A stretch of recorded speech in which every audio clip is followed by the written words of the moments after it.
My wife of 47 years was at a cheap motel on Stony Island Avenue with another man while someone who looked exactly like her sat in my basement knitting a blanket. I'm Robert Hightower, 71 years old, and I spent 38 years as a maintenance supervisor at the Ford Assembly Plant on Chicago's South Side, so my family could have a decent life. What I'm about to tell you will make you question everything you think you know about the person sleeping next to you every night. Some of you might have heard pieces of this story. It's been discussed in a few South Side community groups, shared in some retirement forums about marriage and betrayal at our age. What I discovered on June 13th, 2023, wasn't just that my wife Joyce was cheating. It was something far more disturbing. Something that involved a woman who looked so much like her, I couldn't tell them apart.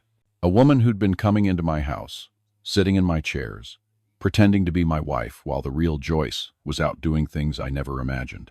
Hit that subscribe button. Let me know where you're watching from, especially if you've been married long enough to think you know someone completely. If you've ever felt that distance growing between you and your partner but told yourself it was just getting older, this is how a 71-year-old retired factory worker discovered that the woman he'd shared almost 5 decades with had been living a double life right under his roof. Let me back up, give you the whole picture. I was born in rural Mississippi in 1952, youngest of 6 children. My father, Theodore Hightower, worked the fields, and my mother, Loretta, cleaned houses for white families in town. Life was hard, especially for black folks in Mississippi in the 1,950 seconds and 60 seconds. When I turned 17 inches, 1,969, I knew I had to leave. I caught a Greyhound bus north to Chicago with $43 in my pocket and a cardboard suitcase my mama had packed with 2 changes of clothes. Chicago in 1969 was everything Mississippi wasn't. Tall buildings, fast cars, thousands of black folks living free, working real jobs, making real money. I stayed at a boarding house on 47th Street, paying $8 a week for a room the size of a closet. For 3 weeks, I walked the South Side looking for work. Factory after factory. Most places weren't hiring. Some took one look at a skinny country boy from Mississippi and sent me away. Then in August of 1969, I walked into the Ford Assembly Plant. The hiring manager was a black man named James Washington. He looked at my application, looked at me and said, "You ever worked an assembly line?" "No, sir, but I learned fast. I worked tobacco fields since I was 8. I know what hard work is." He hired me on the spot, started me at $3.75 an hour. It was more money than I'd ever seen in my life. I worked the line installing door panels, 10 hours a day, 6 days a week. My hands bled the first month. My back screamed every morning. But I didn't miss a single day. By 1974, I'd been promoted to line supervisor. By 1980, I was maintenance supervisor, making $18 an hour. That's when I met Joyce. She worked in the plant's administrative office, secretary to the operations manager. Joyce was different from other women I'd dated. Quiet, serious, always dressed nice, always polite, never involved in office drama. She wore her hair in a neat bun, spoke softly, and had a way of looking at you that made you want to be a better man. I asked her out in March of 1977. Took me 2 months to work up the nerve. We went to a movie at the Regal Theater on 47th Street, some Sidney Poitier film. After the movie, we walked down King Drive talking about our lives, our dreams, what we wanted from the future. Joyce told me she grew up in Bronzeville, raised by a single mother who worked as a nurse. Her father had left when she was 3. She'd never finished college because her mother got sick, and Joyce had to work to pay the medical bills. She wanted stability, a good man, a family, a life better than the one she'd grown up with. We got married on July 23rd, 1978. I was 26, she was 23. We rented a small apartment on the South Side. It wasn't much, but it was ours.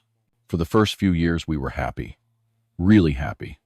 We talked about everything, made plans, saved money. In 1981, our daughter Vanessa was born. Holding that baby girl in the hospital, watching Joyce smile at me with pure joy, I thought I was the luckiest man alive. 3 years later, in 1984, our son Terrence came along. The 1,980 seconds were hard years for Chicago. The economy was struggling, factories were laying people off, and crack cocaine was destroying black neighborhoods across the city. But inside our little apartment, we were building something. I worked overtime every chance I got. Joyce kept our books tight, stretched every dollar, made sure the kids had what they needed. In 1987, when I was 35, we bought our first house, a small brick bungalow in Bronzeville, for $62,000. It needed work. The plumbing was shot. The roof leaked, but it was ours. I spent every weekend fixing it up. New pipes, new roof, painted every room. Joyce planted flowers in the front yard, made curtains for the windows, turned that rundown house into a home. The Ford plant was doing well in those years. American cars were still selling. I got promoted to senior maintenance supervisor in 1989, overseeing a crew of 15 men. My salary hit $42,000 a year. For a black man from Mississippi who'd arrived in Chicago with $43 in his pocket, that felt like I'd made it. Vanessa was smart, always had her nose in a book. By the time she was 10 inches 1,991, she was reading at high school level. Joyce pushed education hard. She'd make the kids sit at the kitchen table every night doing homework while she checked every answer. "You're going to college," she'd tell them. "Both of you. That's not optional." Terrence was different. He loved sports, basketball especially. Not much for books, but he had discipline. He'd be outside shooting hoops until dark, even in Chicago winters when it was 20 degrees out. That discipline would serve him well later. The 1,990 seconds brought changes. The plant started having problems. Foreign cars were taking market share. Management started talking about efficiency, about automation, about doing more with less people. We had layoffs in 1993. Lost 200 workers. I survived because I was management, but I watched good men I'd worked with for 15 years, walk out those gates knowing they'd never come back. Joyce and I were stable during those years, but something was shifting. We talked less. She spent more time at church, more time with her book club, more time away from home. I worked longer hours, picked up side jobs on weekends doing maintenance work for apartment buildings. We were building a life, providing for our kids, but somewhere along the way we stopped really seeing each other. In 1999, Vanessa graduated high school with a 3.8 gigapascals. She got accepted to University of Illinois Chicago for pre-med. Full scholarship. Joyce cried when that acceptance letter came. I just stood there holding the letter, thinking about my mother Loretta, who'd cleaned white folks' houses in Mississippi, who'd never seen the inside of a college, whose granddaughter was going to be a doctor. Terrence graduated in 2002, went to a community college for 2 years, then opened his own gym in 2005. He was 21, had saved money from working construction jobs, took out a small business loan, and bought a space on 63rd Street. The gym struggled at first, but Terrence had that discipline. He made it work. By 2010, both kids were settled. Vanessa was finishing her residency at Rush University Medical Center. Terrence's gym was profitable.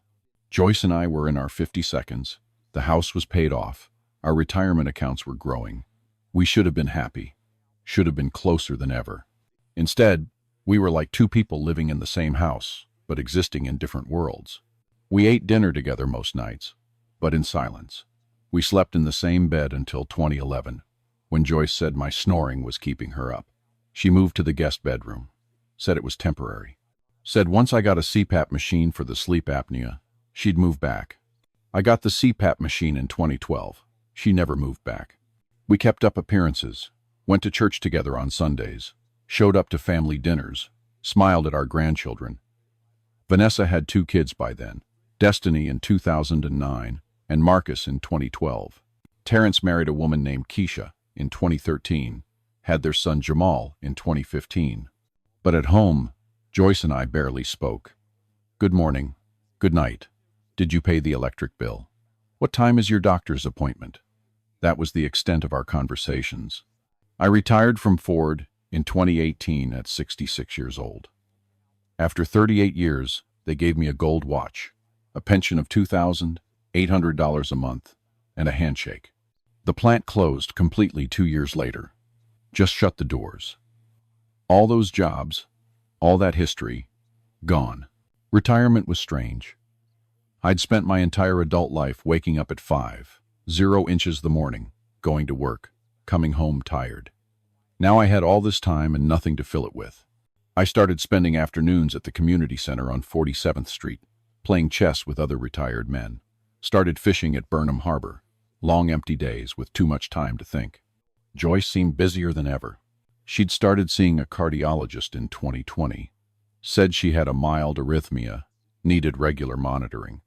Every Tuesday and Thursday, like clockwork, she'd leave the house at 1:30 the afternoon for her 2 appointment. She'd be gone 3, sometimes 4 hours. Said the doctor was thorough, said there was always a wait, said she sometimes ran errands afterward. I never questioned it. Why would I? After 47 years of marriage, you trust your wife. You don't ask for receipts from doctor's appointments. That was my mistake.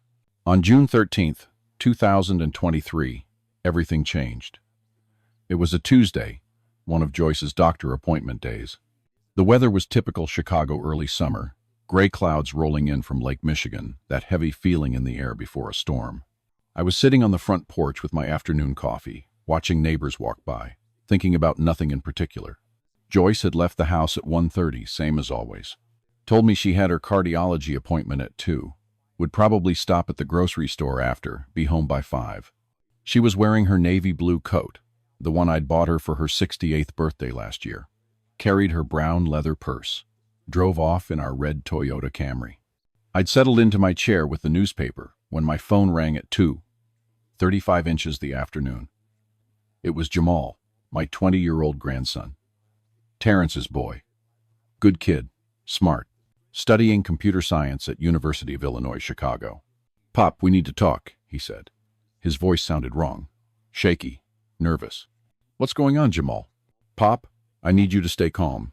Promise me you'll stay calm." My heart started beating faster. "Son, you're scaring me. What happened?" "I'm on Stony Island Avenue right now. I had to pick up some textbooks from a friend who lives over here." "Pop, I saw Grandma." "Okay, so you saw your grandmother. What's the problem?"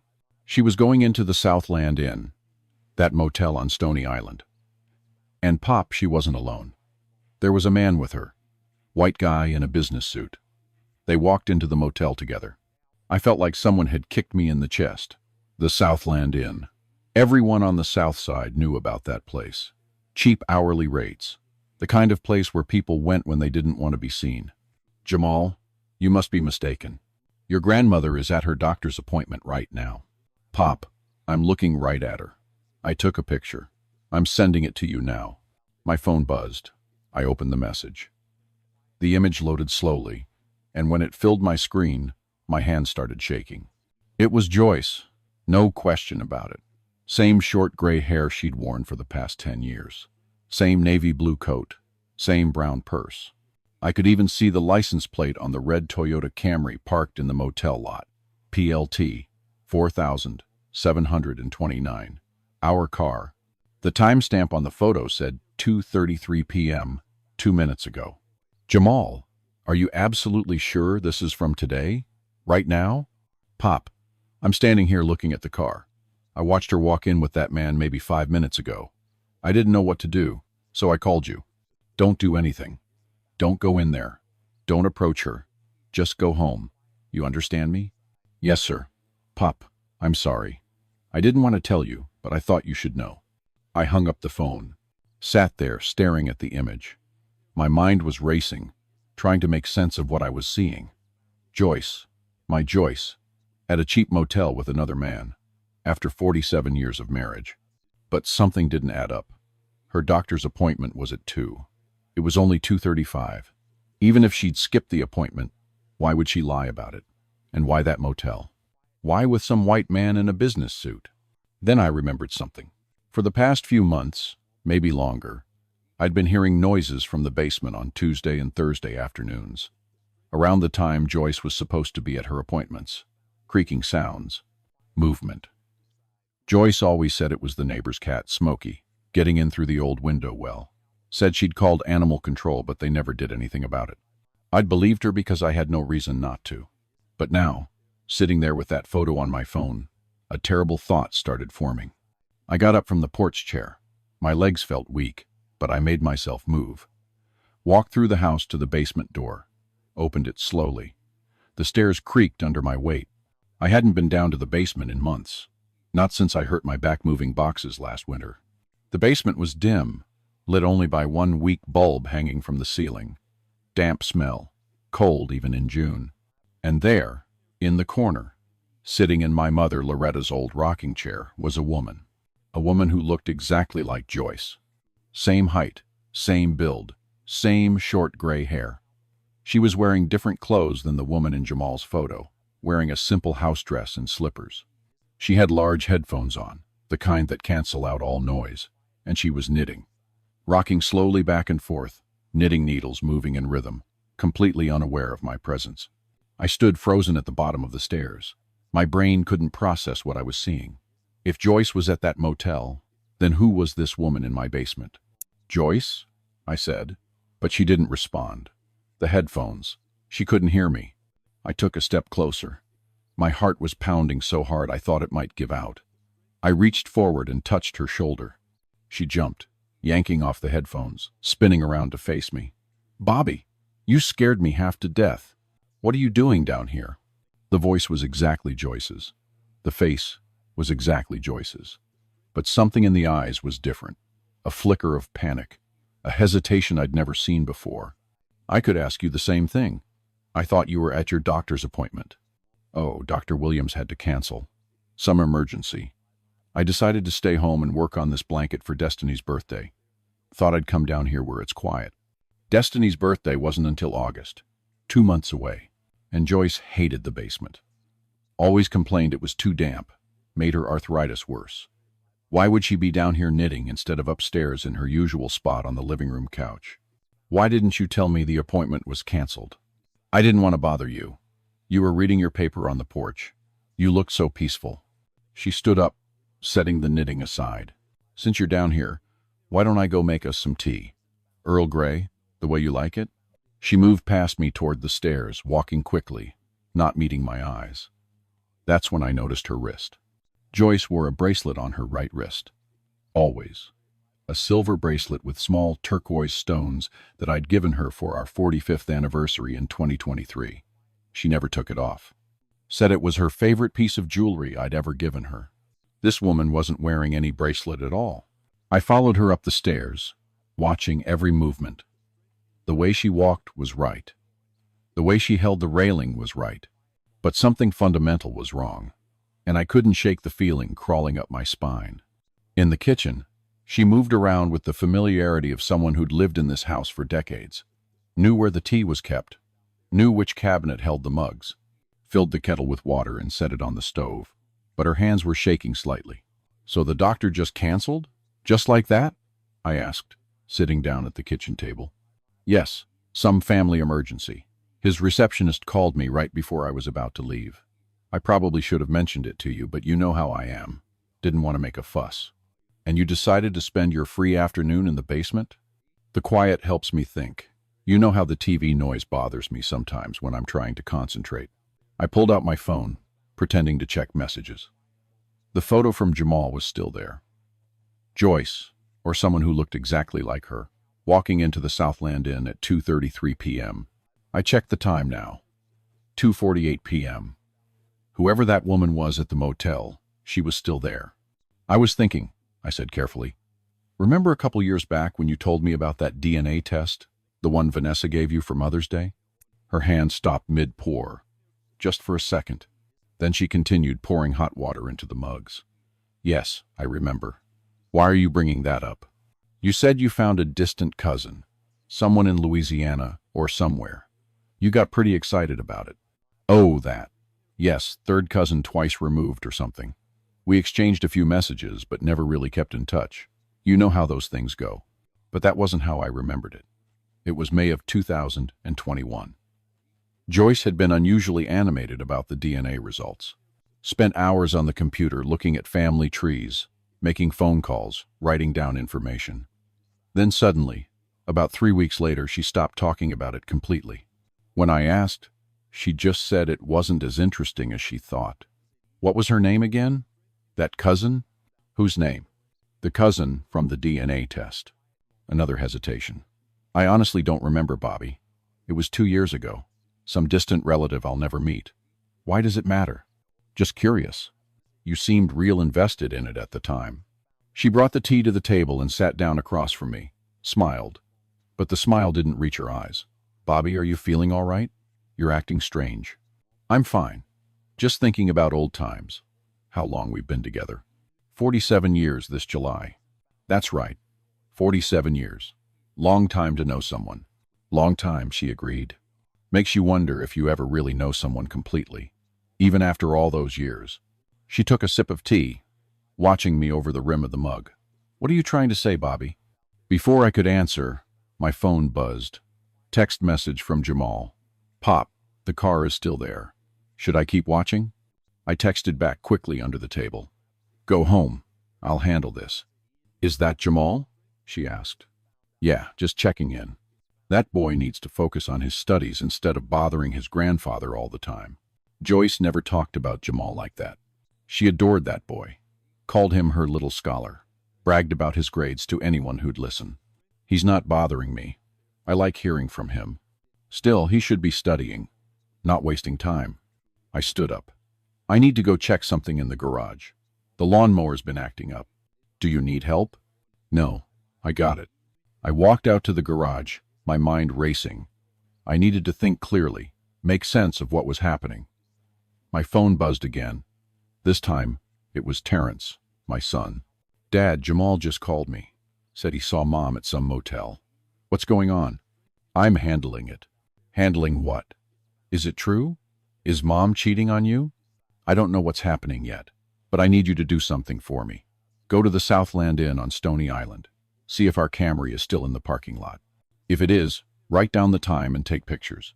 But don't approach the car. Don't go inside. Just observe and report back. Dad, this is crazy. I know it sounds crazy. Just do it. Please. All right. Give me 20 minutes. I hung up and stood in the garage trying to piece things together. A woman who looked exactly like Joyce in my basement. The real Joyce, or someone who looked like her, at a motel with another man.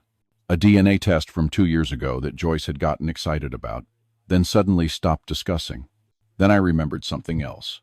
In February of 2021, right before the DNA test results came back, I'd noticed small charges on our bank statement.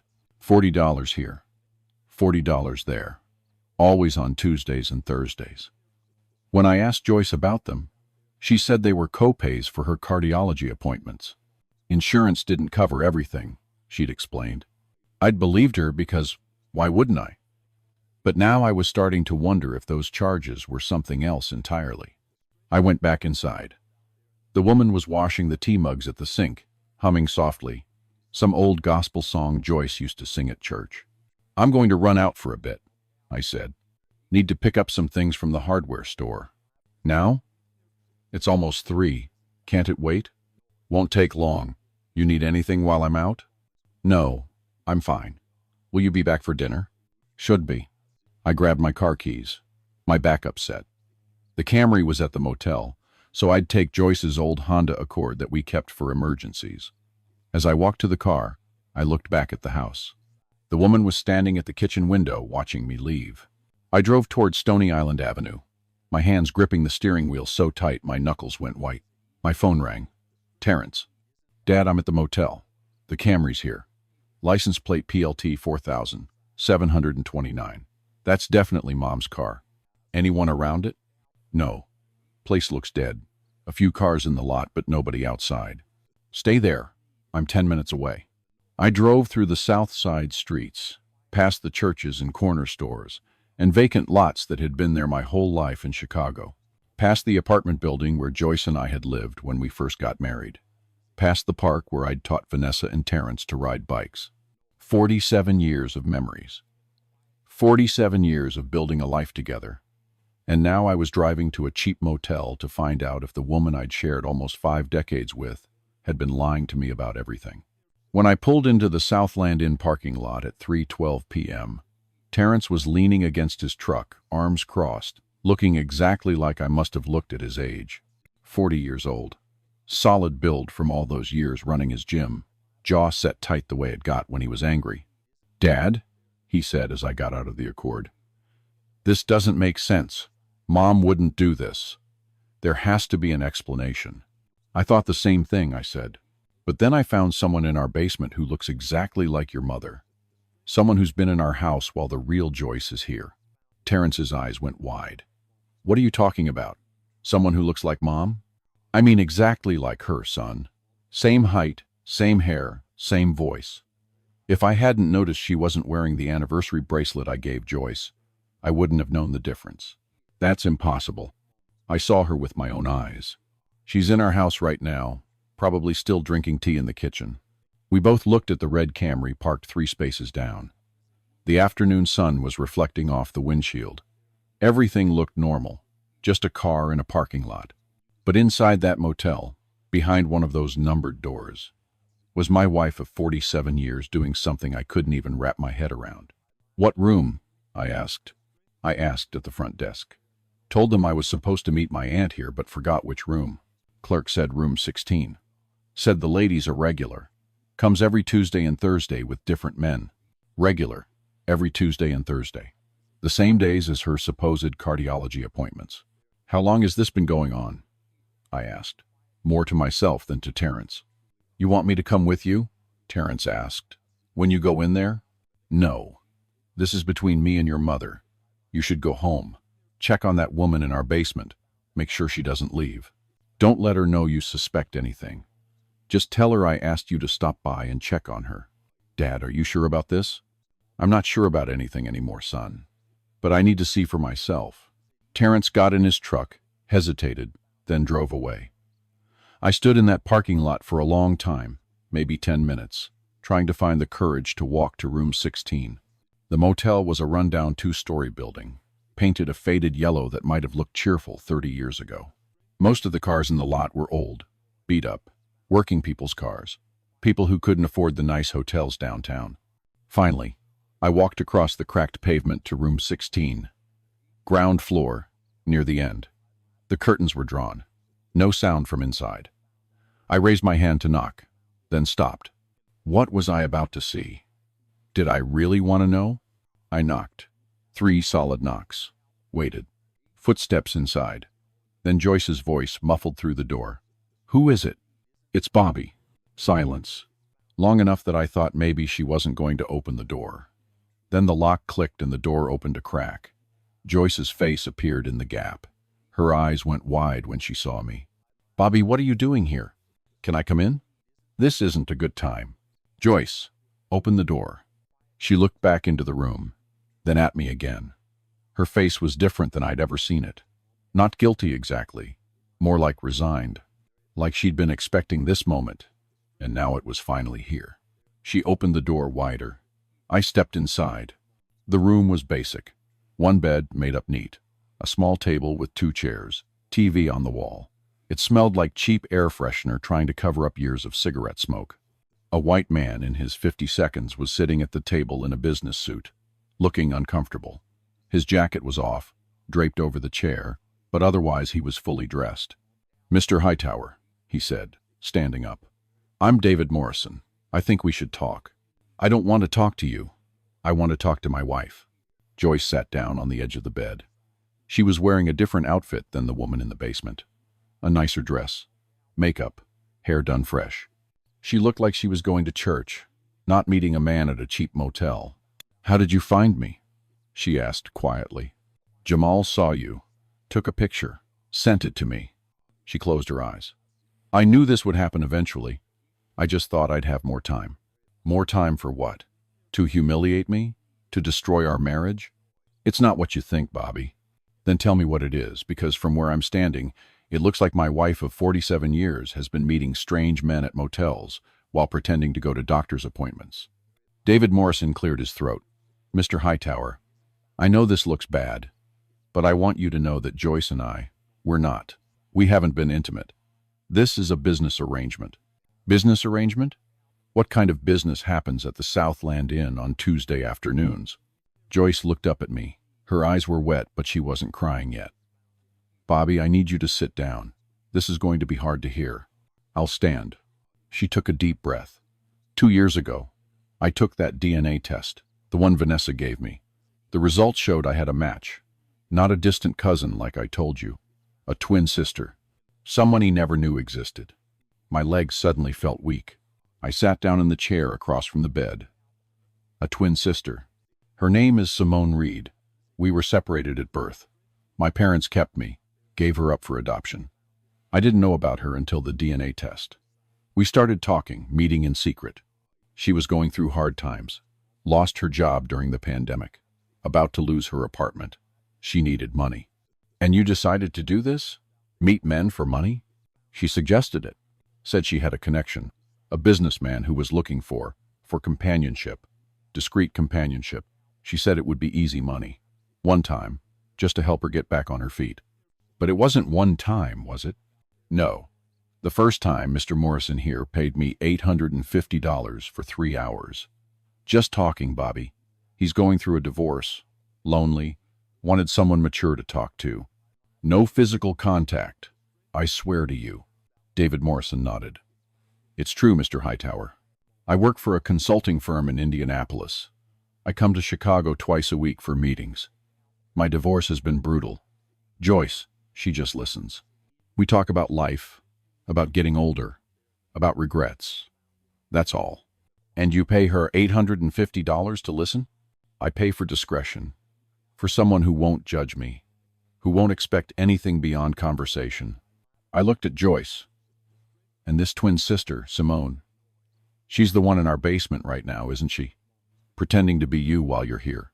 Joyce nodded. I couldn't risk you noticing I was gone. So she agreed to come to the house on appointment days. Sit in the basement with headphones on, out of sight, just in case you came looking. I pay her $40 each time. How many men, Joyce? How many besides him? She looked down at her hands. 4 regulars. All businessmen from out of town. All in their 50 seconds or 60 seconds. All going through difficult times. Divorces, business problems, family issues. They just want someone to talk to. And they all pay you? Between $700 and $900 each, twice a week. I've saved $58,000 over the past 2 years. $58,000. My wife had earned $58,000 sitting in cheap motel rooms talking to lonely businessmen while I sat at home thinking she was at cardiology appointments. Why? I asked. My voice came out hoarse. Why would you do this? We're not rich, but we're not hurting. My pension covers the bills. We have savings. Joyce's hands were shaking in her lap. Bobby, your heart medication costs $340 a month, even with Medicare. Last year when you had that scare and needed the stress test, insurance denied it. I paid $2,800 out of pocket so you could get it done. You told me insurance covered it. I lied. I used money from this. For my arrangement with these gentlemen. David Morrison stood up, putting on his jacket. I should go. Give you 2 privacy. Joyce, you have my number if you need anything. He looked at me. Mr. Hightower, I know you don't believe me, but your wife is a good woman. She talks about you all the time, about the life you built together. She's doing this for you, for your family. Get out, I said. He left quietly, closing the door behind him. The room suddenly felt smaller with just me and Joyce sitting there in the silence. 47 years of marriage, and I felt like I was looking at a stranger. There's more, Joyce said. Vanessa's student loans from medical school. She still owed $47,000. She was making minimum payments, would have been paying until she was 60. I gave her $30,000 last year, told her an aunt I barely knew had died and left me money. An aunt. She believed me, was so grateful, cried on the phone, said it changed her life. And Terrence? His gym was failing last year. He didn't want to tell you because he knew you'd worry. He was 3 months behind on his lease, about to lose everything he'd built. I gave him $15,000, told him the same story about the aunt. I stood up, walked to the window, looked out at the parking lot. My Accord was sitting there next to the Camry. 2 cars owned by 2 people who'd spent almost 5 decades building a life together, and now that life felt like it was crumbling. You could have told me, I said, about the medical bills, about the kids needing help. We could have figured something out together. How, Bobby? How would we have figured it out? You were already worried about money. already stressed about retirement being enough. I saw you at night, going through the bills, looking worried. I couldn't add more to your shoulders. So you did this instead? Lied to me for 2 years? Brought a stranger into our house to pretend to be you? She's not a stranger. She's my sister. A sister you never told me about. A sister I didn't know existed until today. Joyce stood up, walked toward me. I stepped back. I couldn't let her touch me right now. Bobby, I know I handled this wrong. I know I should have told you the truth. But I was desperate. Our kids needed help. You needed that medication. I didn't know what else to do. You could have trusted me. You could have believed that after 47 years we could face hard times together instead of you going behind my back. I'm sorry. Sorry doesn't fix this, Joyce. Sorry doesn't change the fact that you've been lying to me every Tuesday and Thursday for 2 years. That you brought someone into our house to deceive me. That you've been, what, entertaining strange men for money? It's not like that. I told you, we just talk. And I'm supposed to believe that? Supposed to believe that men pay you $800 to sit in a motel room and talk? It's true, Bobby. I swear on our children, nothing physical has ever happened. These men, they're lonely, going through divorces, business failures. They don't want physical intimacy. They want emotional connection. Someone who'll listen without judgment. And you're okay with that? Providing emotional intimacy to strangers while your own husband sits at home getting nothing? That stopped her. She looked at me with something in her eyes I hadn't seen in years. Hurt. Real hurt. You're right, she said quietly. We haven't talked, really talked, in years. We've been living like roommates, polite strangers sharing a house. I didn't know how to fix that. Didn't know how to reach you anymore. So instead of trying, you went and found other men to talk to? That's not fair. None of this is fair, Joyce. None of this is anything close to fair. My phone buzzed. Text from Terrence. Dad, the woman is still here. Says she's waiting for Mom to come home. What do you want me to do? I showed the text to Joyce. Your sister. What's her real situation? Why does she need $40 twice a week to sit in our basement? I told you. She lost her job. She's struggling. For 2 years? In 2 years she couldn't find another job? Couldn't get back on her feet? Joyce looked away. It's complicated. Explain it to me.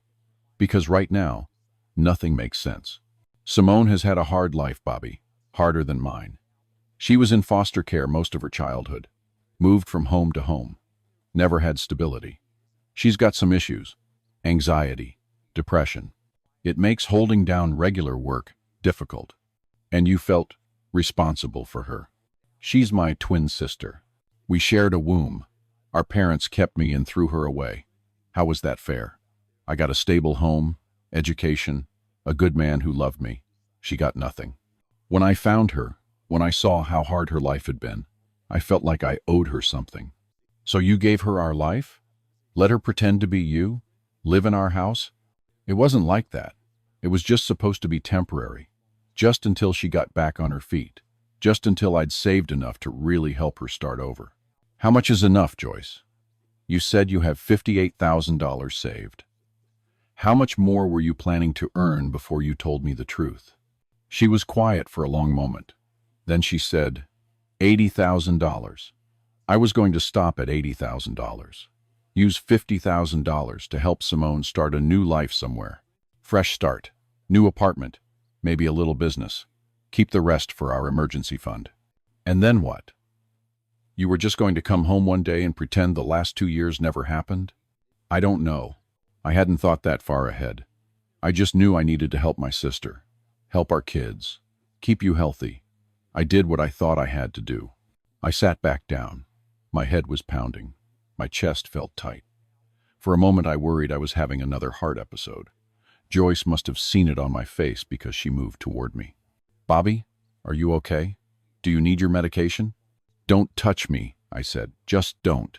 She stopped, standing in the middle of that cheap motel room, looking more lost than I'd ever seen her. We stayed like that for what felt like hours, but was probably only a few minutes.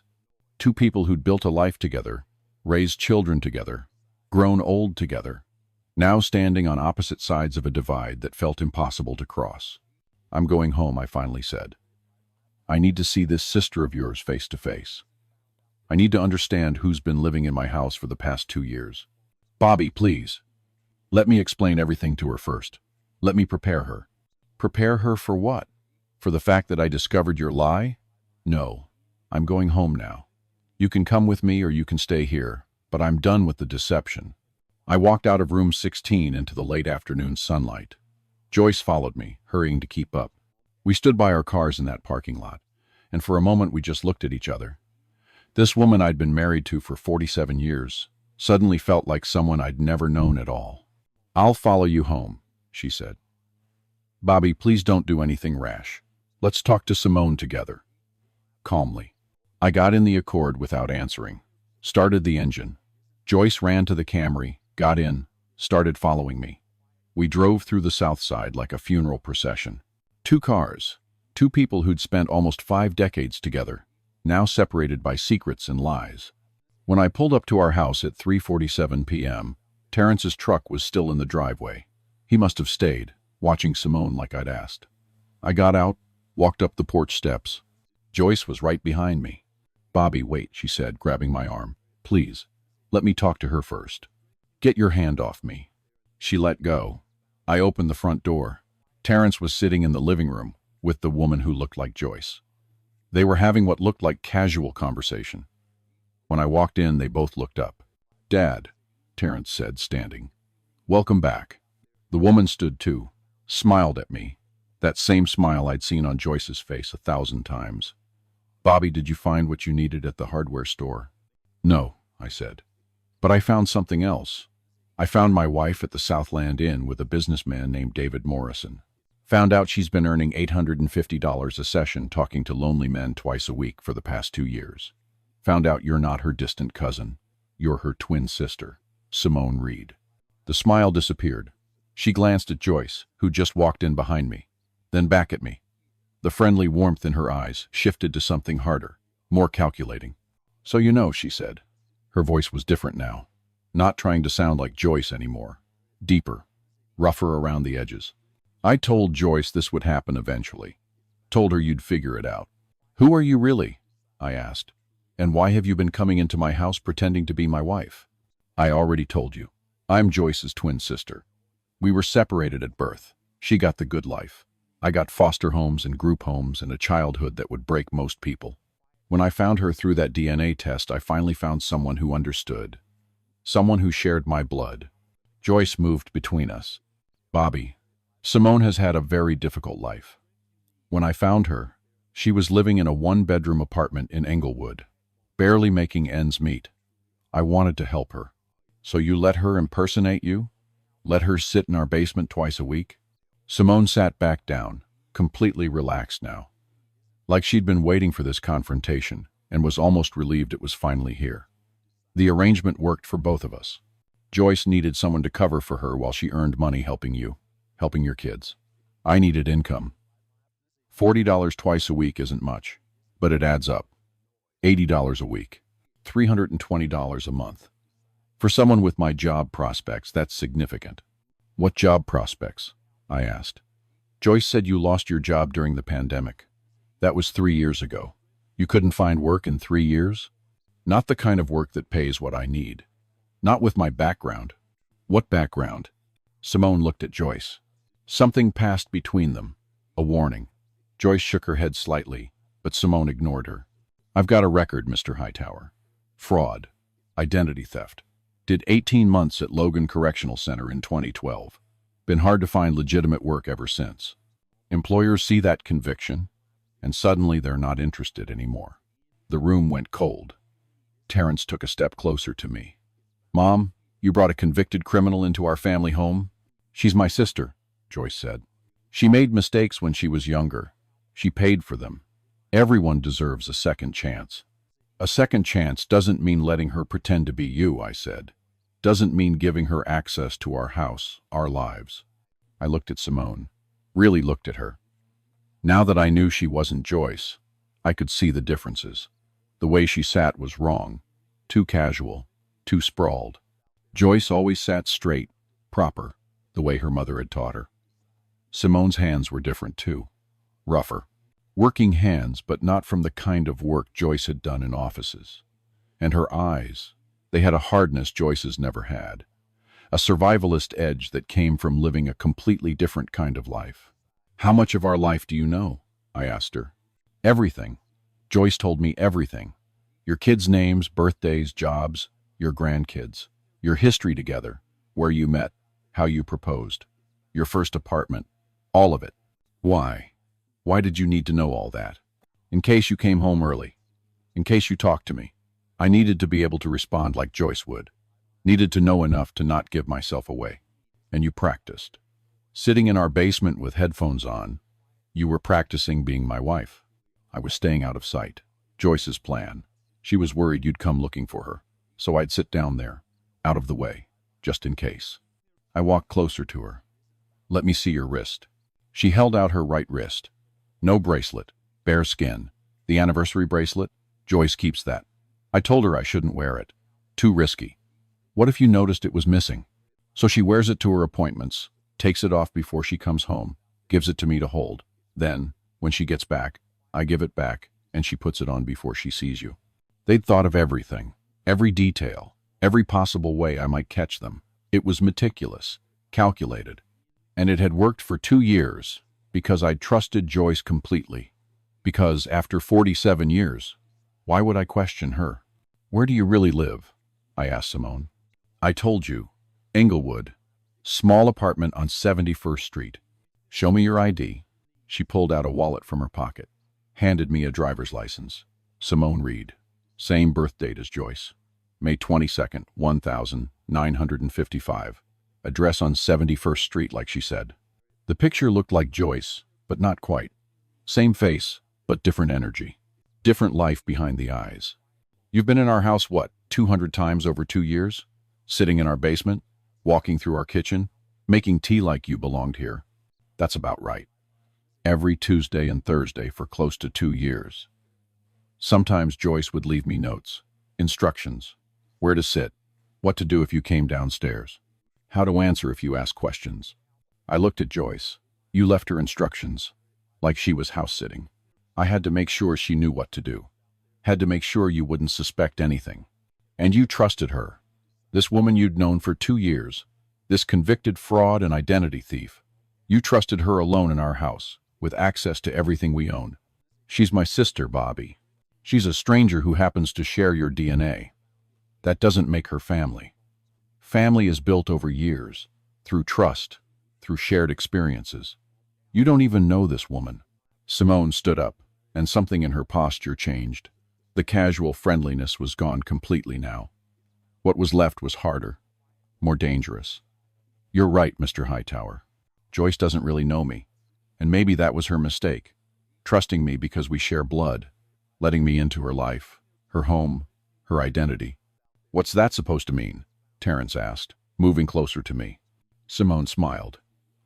It wasn't a nice smile. "It means that over the past 2 years, I've learned everything about this family. I know where you keep your important documents, your passports, your social security cards, your financial records. I know your bank account numbers, your PIN codes. I've watched Joyce write them down, leave them in drawers I could access." "You copied our information," I said. "Insurance. In case Joyce decided she didn't need me anymore. In case the arrangement ended badly. I wanted to make sure I had leverage." Joyce's face went pale. "Simone, what did you do?" "Nothing yet, but I could. That's the point. I could empty your accounts, take out credit cards in your names, ruin you financially, all because you were stupid enough to let me into your life." Terrence pulled out his phone. "I'm calling the police. This is extortion." "Go ahead," Simone said. "Call them. Tell them your mother has been running an escort service for 2 years. Tell them she's been committing tax fraud by not reporting that $58,000 in income. See how that works out for your family." "You wouldn't," Joyce said, her voice shaking. "Simone, we're sisters. I helped you. I trusted you. You used me, Joyce. You paid me $40 while you made thousands. You think that's fair? You knew about my record, knew I couldn't go to the police if anything went wrong. You exploited that." I held up my hand. "What do you want? Money? I think I deserve more than the $8,000 Joyce paid me over 2 years. I think I deserve $20,000 for my silence." for the risk I took. That's blackmail, Terrence said. That's business. Joyce made $58,000. I provided an essential service. I deserve fair compensation. Joyce sat down on the couch, her head in her hands. I don't have $20,000 liquid. Most of the money is in a separate account. I can wait. No, I said. Everyone looked at me. We're not paying you anything. You want to go to the police? Fine. Go. Tell them everything. We'll deal with the consequences. Simone's eyes narrowed. You're willing to risk Joyce going to jail? Vanessa's a doctor at Rush University Medical Center. How do you think it'll look when it comes out that her mother was selling companionship to businessmen? One whiff of scandal and suddenly Vanessa's not the accomplished doctor anymore. She's the woman whose mother was working motel rooms on the South Side. Joyce looked up, tears streaming down her face. Please, Simone, don't do this. I helped you when you had nothing, and I kept your secret for 2 years. I played my part perfectly. You owe me for that. I walked to the landline phone on the wall, picked it up, started dialing. What are you doing? Simone asked. Calling the police. You want to destroy us? Fine. But we're going down together. I'll tell them everything. About your identity theft conviction. About you impersonating my wife. About you stealing our financial information. About this extortion attempt. Whatever happens to Joyce, happens. But you're going down too. Bobby, wait, Joyce said, standing up. Please. Don't call them. Think about the kids. The grandkids. I held the phone, listening to it ring. 3rd ring. 4th ring. I thought about Vanessa, about her career she'd worked so hard for, about Terrence's gym, his reputation in the community, about Destiny and Marcus and Jamal, innocent kids who'd grow up with this scandal attached to their family name. I hung up the phone. Smart choice, Simone said. Don't misunderstand me, I said, turning to face her. I'm not protecting you. I'm protecting my family. But you're leaving this house right now and you're never coming back. And if I go to the police anyway, then you'll be admitting to identity theft, fraud, and extortion.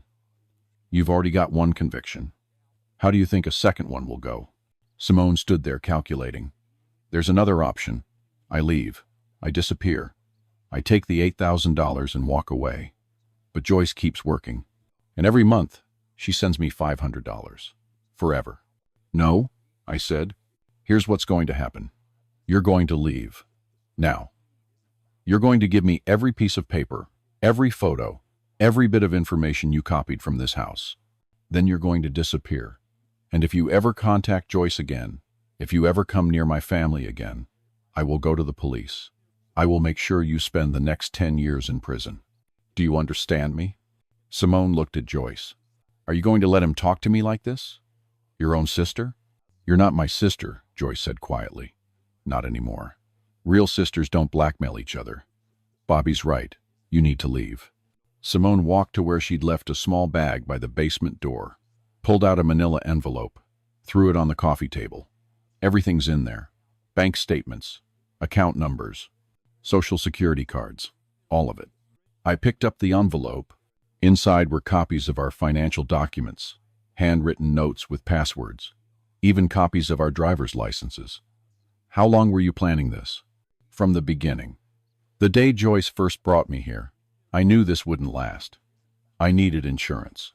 Get out. Now. Simone walked toward the door, stopped with her hand on the knob, turned back one last time. You want to know the saddest part? I actually started to care about you, Joyce, about having a sister. When I sat in that basement, I'd imagine what it would be like if this was real. If I had this life, this house, this family, for a few hours twice a week, I got to pretend I was someone who mattered, someone who belonged somewhere. You could have had that, Joyce said.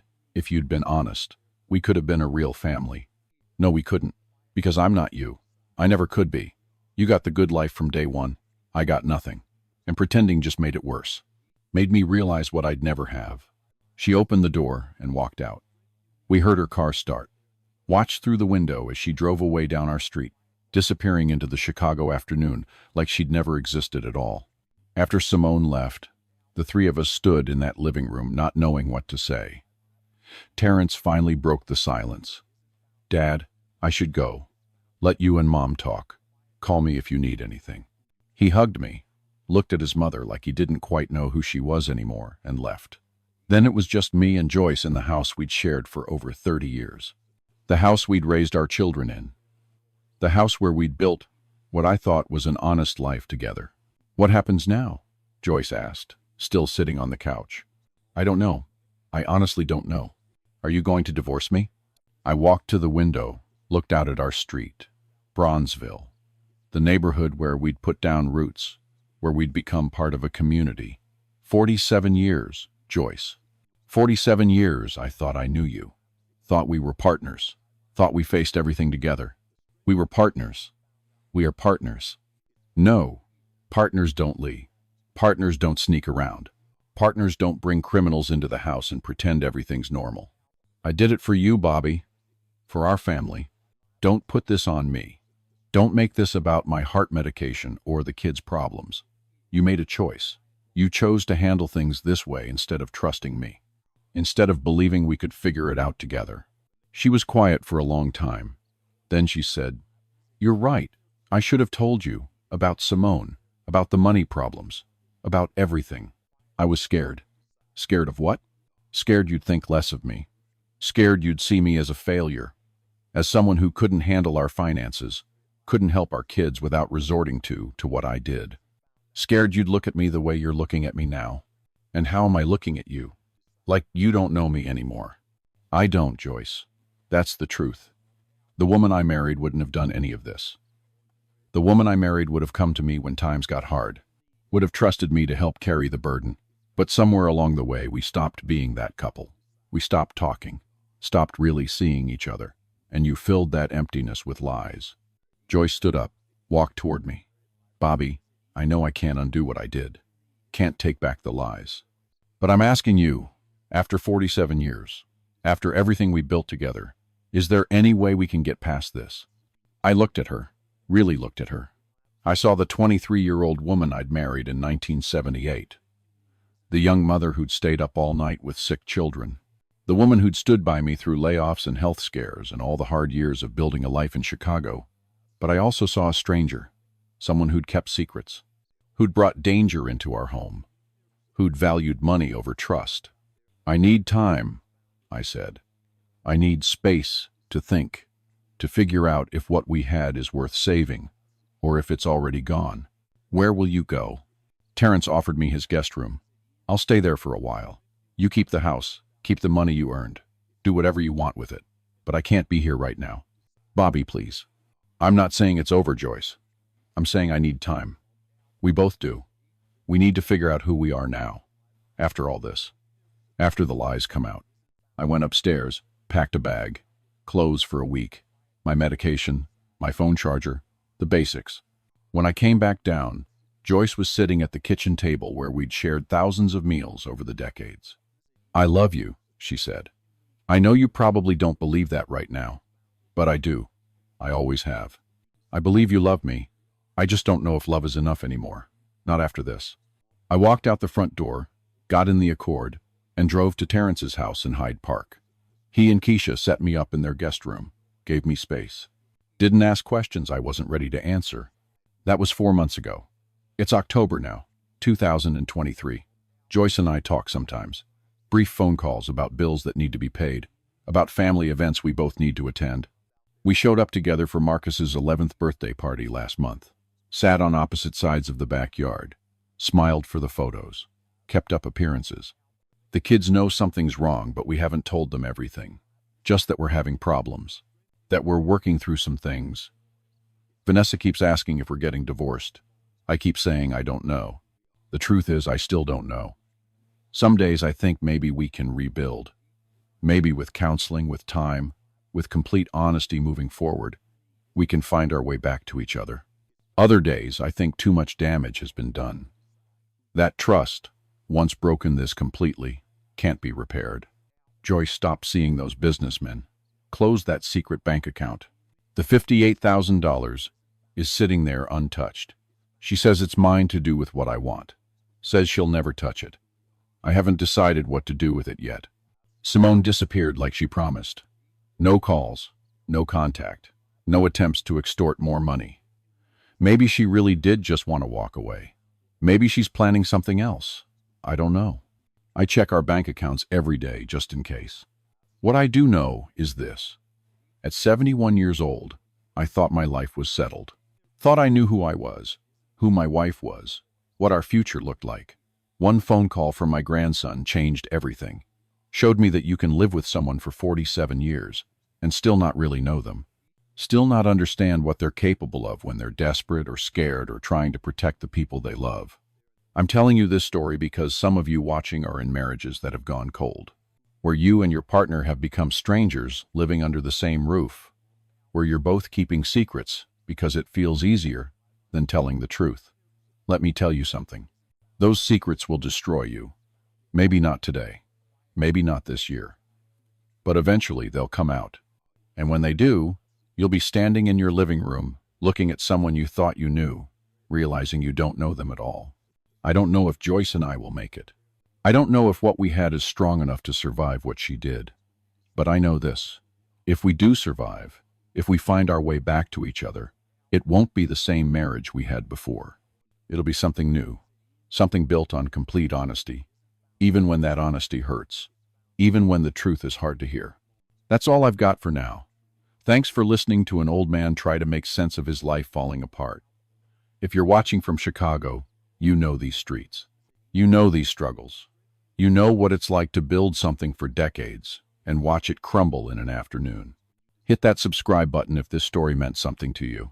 Let me know in the comments if you think forgiveness is possible after betrayal like this. Because right now, sitting in my son's guest room at 71 years old, I honestly don't know the answer.